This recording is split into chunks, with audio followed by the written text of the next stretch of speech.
গুপ্তর চরিত্র ভয়ঙ্কর, সুযোগ পেলেই তারা ছোবল মারে, ধরে ফেললেই রং বদলায়, আর একেবারে আটকে গেলে তখন তারা বাক স্বাধীনতা এবং গণতন্ত্রের গল্প শোনায়।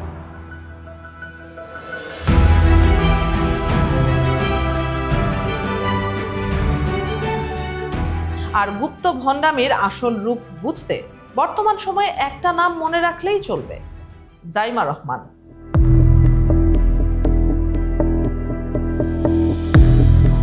গুপ্তরা নামে বেনামে জাইমাকে নিয়ে যাচ্ছে তাই ছড়াচ্ছে, আর প্রতিবাদ করলেই বলে উঠছে বাক স্বাধীনতা। বাক স্বাধীনতা মানে কি নগ্নভাবে ব্যক্তিগত আক্রমণ? গণতন্ত্র মানে কি কারো চরিত্র হনন?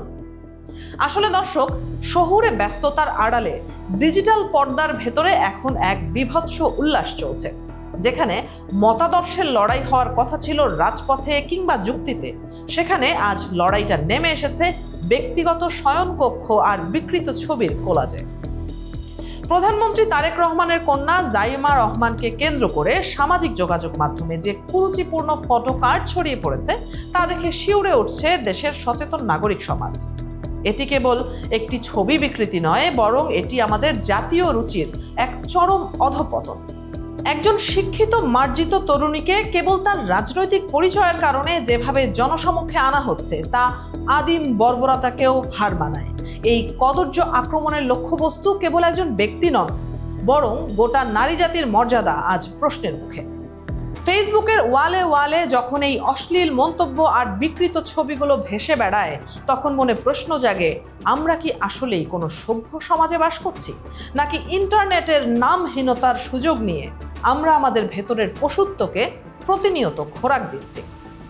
দর্শক, নারীকে মানুষ হিসেবে নয়, বরং রাজনৈতিক প্রতিপক্ষকে ঘায়েল করার সবচেয়ে সহজ অস্ত্র হিসেবে ব্যবহার করার এই প্রবণতা বাংলাদেশে নতুন নয়। তবে জাইমা রহমানের ক্ষেত্রে এটি যে মাত্রায় পৌঁছেছে তা সীমা অতিক্রম করে গেছে। তাই প্রশ্ন উঠছে, একজন নারীর শরীর, তার পোশাক কিংবা তার ব্যক্তিগত জীবন কি কখনো রাজনৈতিক আলোচনার বিষয়বস্তু হতে পারে? যারা এই ছবিগুলো তৈরি করছে এবং যারা বুক ফুলিয়ে শেয়ার করছে, তাদের ঘরে কি কোনো মা বা বোন নেই? এই ঘৃণ্য প্রচারণার পেছনে যারা রয়েছে, তাদের রাজনৈতিক উদ্দেশ্য হয়তো সফল হতে পারে, কিন্তু তারা যে সমাজকে স্থায়ীভাবে পঙ্গু করে দিচ্ছে, সেই দায় কে নেবে? এই বিষ বাষ্প কি একদিন তাদের নিজেদের পরিবারের দিকে ধেয়ে আসবে না? আওয়ামী লীগ হোক কিংবা বিএনপি, নারীর অবমাননা যখন দলীয় চশমা দিয়ে বিচার করা হয়, তখনই অপরাধীরা পার পেয়ে যাওয়ার সাহস পায়। একজন নারীর অসম্মান মানেই গোটা নারী সমাজের পরাজয়। এখানে দল দেখার কোনো অবকাশ নেই। ডিজিটাল সিকিউরিটি কিংবা সাইবার আইনের খড়গ অনেক সময় ভিন্ন মতাবলম্বীদের ওপর নেমে আসে, কিন্তু জাইমা রহমানের মতো নারীদের যারা প্রতিনিয়ত ট্রল করছে, তাদের ক্ষেত্রে আইন কেন নিশ্চুপ? এই নীরবতা কি তবে পরোক্ষ মদদ? এই নোংরা খেলায় মেতে ওঠা মানুষগুলো আসলে অসুস্থ মানসিকতার শিকার। তারা নারীকে দেখে কেবল ভোগের বস্তু হিসেবে, যার সম্মান নষ্ট করলে বুঝি অনেক বড় বিজয় হাসিল করা যায়। এটি একটি গভীর সামাজিক ব্যাধি। দর্শক, অনলাইনে যে ধরনের কুরুচিপূর্ণ ভাষা ব্যবহার করা হচ্ছে তা প্রমাণ করে আমাদের শিক্ষা এবং পারিবারিক মূল্যবোধ আজ কতটা ঠুনকো। স্ক্রিনশট আর ভুয়া আইডির আড়ালে লুকিয়ে থাকা এই কাপুরুষরাই আজ ডিজিটাল দুনিয়ার নিয়ন্ত্রক হয়ে দাঁড়িয়েছে। একজন নারী যখন সফল হয়, যখন সে নেতৃত্বে আসে কিংবা দৃশ্যমান হয়, তখনই কেন পুরুষতান্ত্রিক এই সমাজ তাকে চরিত্র হননের মাধ্যমে থামিয়ে দিতে চায়? এই ভীতি আসলে কিসের? মেধার নাকি নারীত্বের?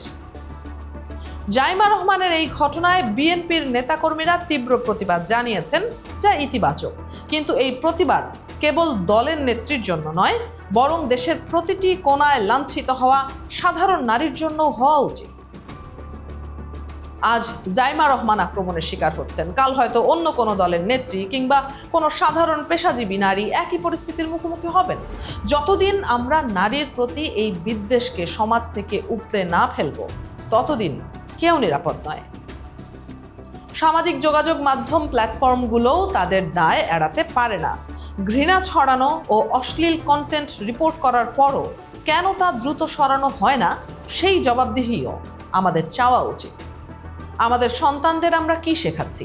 ইন্টারনেটের এই অন্ধকার গলি কি তাদের মনে এই ধারণা দিচ্ছে না যে নারীকে অপমান করাটাই বীরত্বের কাজ? এই সংস্কৃতি পরিবর্তন করা এখন সময়ের দাবি। শিক্ষা ব্যবস্থায় কেবল জিপিএ 5 নিশ্চিত করলেই হবে না, জেন্ডার সংবেদনশীলতা এবং মানুষের প্রতি মানুষের ন্যূনতম সম্মানবোধের শিক্ষাও অন্তর্ভুক্ত করা জরুরি হয়ে পড়েছে। নতুবা আমাদের ভবিষ্যৎ প্রজন্ম এক অন্ধকার রুচিহীনতায় তলিয়ে যাবে। গণমাধ্যমগুলোকেও এক্ষেত্রে সাহসী ভূমিকা নিতে হবে। কেবল খবর প্রচার নয়, বরং এসব কুরুচিপূর্ণ আচরণের বিরুদ্ধে শক্ত জনমত গড়ে তোলা এখন নৈতিক দায়িত্বের মধ্যে পড়ে। জাইমা রহমান হয়তো এই কঠিন সময় পার করে ফেলবেন, কিন্তু তার মনে যে ক্ষত তৈরি করা হলো, সেই ক্ষতের দাগ এই সমাজ কিভাবে মুছবে? আমরা কি কোনোদিন এই অসুস্থ মানসিকতা থেকে মুক্তি পাব? দর্শক, মুক্তির পথ একটাই, প্রতিবাদ এবং প্রতিরোধ। যখনই কোনো নারীকে নিয়ে এমন নোংরা ট্রল হবে, দল মত নির্বিশেষে তার বিরুদ্ধে রুখে দাঁড়াতে হবে। নীরব থাকা মানেই এই অন্যায়ের সাথে আপোষ করা। আসুন আমরা অন্তত এইটুকু শপথ করি যে আমরা এমন কোনো সমাজ চাই না যেখানে আমার বা আপনার ঘরের নারীর ছবি এডিট করে কেউ রাজনৈতিক ফায়দা লুটবে। মানুষের সম্মান রাজনীতির চেয়ে অনেক বড়।